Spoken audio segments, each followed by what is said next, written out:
Ya, di sini saya pengen menyampaikan satu hal yang buat saya itu sangat penting banget ya. Mungkin Anda belajar parenting itu banyak banget alirannya ya. Ada aliran timur, aliran barat lah, ayah ini, ayah itu, apa bunda ini, bunda itu. Well, ya bagus-bagus saja ya. Sah-sah saja. Menurut saya itu sah-sah saja, oke-oke aja. Selama itu work buat Anda, cocok dengan situasi Anda, that's no problem. Bagus.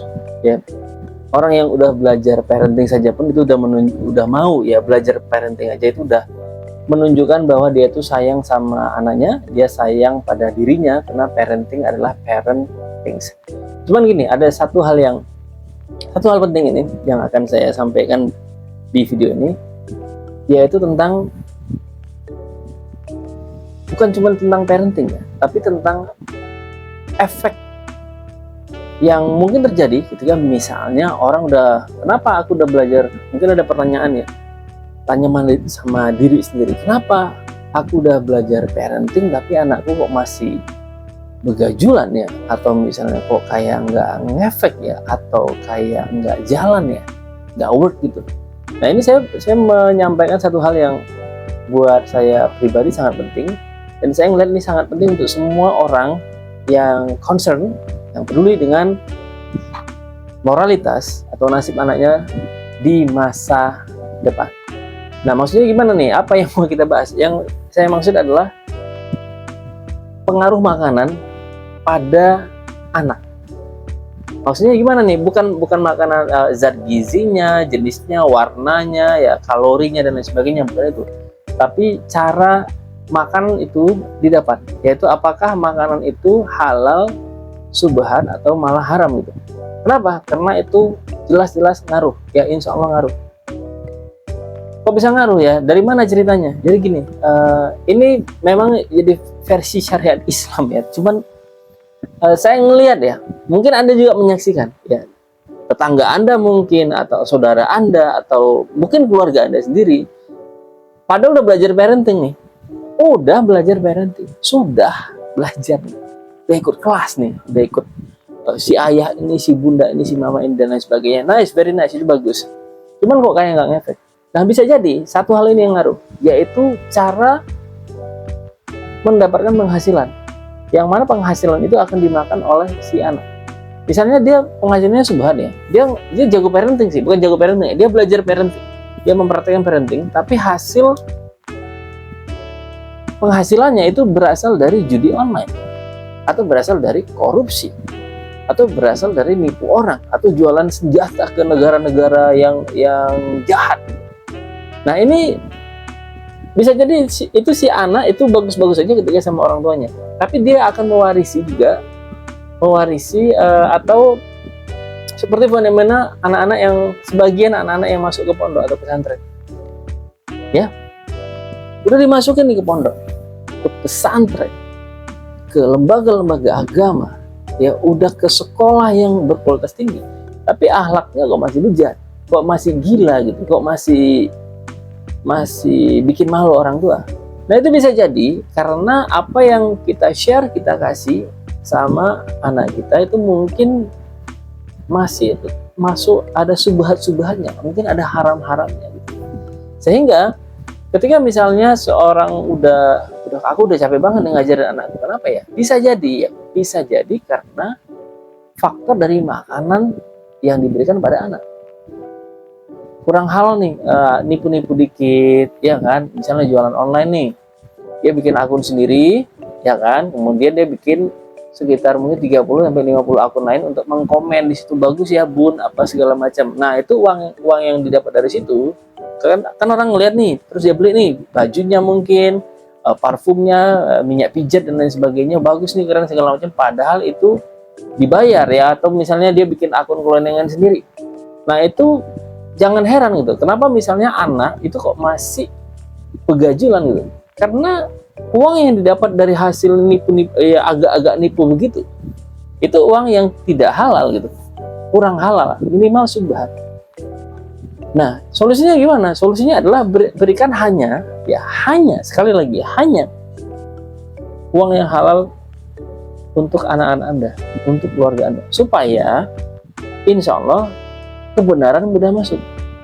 Soalnya gini, Rasulullah pernah bilang ya, Nabi Muhammad pernah bilang, kenapa orang bisa jadi jahat ya? Ini saya pernah bertanya sama diri sendiri, kok orang bisa jadi jahat ya? Orang benar, orang bagus bisa jadi jahat. Jadi ada semacam psikologi dosa ya, psikologi dosa. Jadi di dalam Islam itu ada hati ya, hati disebut dengan kolbu. Ya, kolbu ini, ya anggap aja ini kolbu ya, hati. Nah, kolbu itu bentuknya seperti ini kira-kira. Kemudian kalau misalnya orang berbuat dosa atau kesalahan, ini akan kena satu titik di hatinya. Ini Rasulullah yang bilang, satu titik, satu dosa, satu titik. Nah, kalau dia terus menerus melakukan dosa, misalnya, goblok lu gitu, dosa satu. Ya. Habis itu dia korupsi 2, nih level dosanya kan besar nih, jadi titik hitamnya lebih besar lagi. Kalau dia terus menerus mengulangi korupsinya, menghina orang, ngebully orang, ya komen negatif dan lain sebagainya, pokoknya segala jenis dosa lah ya, mencuri, yang ngerampok, ya maling dan lain sebagainya, ini ngumpul terus titiknya tambah banyak. Akhirnya dia jadi di level yang paling ekstrim, dia jadi hitam semuanya. Akhirnya hati itu akan berbalik. Ketika dia udah berbalik seperti ini, oke, Rasulullah bilang yang benar jadi salah, yang salah jadi benar. Dia akan melihat kemungkaran sebagai kebaikan, kebaikan sebagai kemungkaran. Nah, ini yang terjadi pada orang-orang yang korupsinya istiqomah. Korupsi istiqomah, ya, berzina istiqomah, mencuri istiqomah. Dia menganggap itu udah biasa-biasa aja. Jadi bahkan orang yang tidak melakukan itu adalah orang yang gila menurut dia, orang yang salah gitu. Nggak mencuri salah, nggak korupsi salah, nggak ada uang capek kalau misalnya kita ke administrasi itu salah. Nah itu kenapa? Karena titik-titik tadi itu begitu banyak. Ya itu kalau misalnya itu yang disebut dengan kolbun mayit. Jadi kalau misalnya udah kolbun mayit, ya hatinya udah mati, ini nggak bisa masuk lagi. Tapi ada yang kedua, yaitu kolbun marid. Nah mungkin ini kita nih, yaitu hatinya sakit ya, itu kolbun marid itu artinya sakit. Jadi banyak dosa tapi belum kebalik, masih cincai lah, masih misalnya ada yang menasihati masih agak masuk. Tapi kalau misalnya orang yang sudah menghitam kayak gitu, dan salah satunya adalah gara-gara makanan yang haram tadi, satu hal ini akan menyulitkan anak atau orang atau siapapun untuk menerima kebenaran, sehingga dia mau belajar parenting lah, masuk pondok, masuk pesantren, masuk sekolah yang islami, yang agamis segala macam, itu nggak ngaruh, susah ngaruhnya. Kenapa? Karena ilmu adalah cahaya, ilmu itu cahaya, kebenaran adalah cahaya, hal-hal yang baik adalah cahaya, dan cahaya ini agak susah masuk ke ruang yang tertutup, kotor dan busuk, nggak bisa masuk dia. Kenapa? Ya karena busuk itu tadi, karena kotor itu tadi, karena penuh dengan dosa tadi, sehingga dia nggak masuk. Jadi solusinya gimana? Solusinya adalah dari saya ya, untuk diri saya sendiri, itu berikanlah hanya makanan yang halal untuk anak-anak kita. Yang kedua, kalau misalnya udah kolbun marid, ya udah sakit nih hati, ya insya Allah banyak-banyak saja istighfar, sedekah, segala perbuatan baik, ya terutama istighfar ya, insya Allah akan membersihkan. Kalau misalnya terlanjur ngasih makan haram gimana? Ya minta maaf ya, minta maaf sama anaknya. Oke, yang kedua minta maaf sama yang kedua minta maaf sama Allah, minta maaf sama orang yang dizalimi, minta maaf saja gitu. Kalau misalnya terlalu malu ya udah gitu, berdoa sama Allah supaya diampuni seluruh dosanya. Kembalikan uang-uang yang atau harta-harta yang mungkin selama ini jadi penyebab ya anak susah untuk menerima nasihat. Kemudian misalnya Anda jualan yang begitu, cara-cara begitu, bukan Anda ya, saya nggak nuduh Anda ya, misalnya ada yang seperti itu, jualan begitu, itu subhat ya, agak-agak haram ya. Jadi hentikan supaya nggak kena ke anak. Ini karena gini, kalau misalnya anak kita jadi begajulan apa segala macam, ini dia akan berpotensi menghancurkan kita di masa depan. Keluarga Anda udah sering baca ya, baca di sosial media, mungkin ada kasus baru-baru ini ya, anaknya ngamuk banget segala macam. Saya ngeliat, wah ini pertama parenting parah, yang kedua makanannya itu ya kita tahu sendiri lah ya gimana. Jadi itu dari saya ya. Ketika Anda misalnya ngerasa seluruh cara yang Anda gunakan untuk mendidik anak Anda itu gagal, tidak berhasil, bisa jadi itu berasal dari makanan atau penghasilan yang bisa jadi itu berasal dari makanan yang kurang halal ya. Jadi tinggal dihalalkan saja. Ya dibersihkan cara jualnya, bersih, pelajari akar, ekonomi syariat segala macam supaya jual belinya jadi insya Allah lebih halal.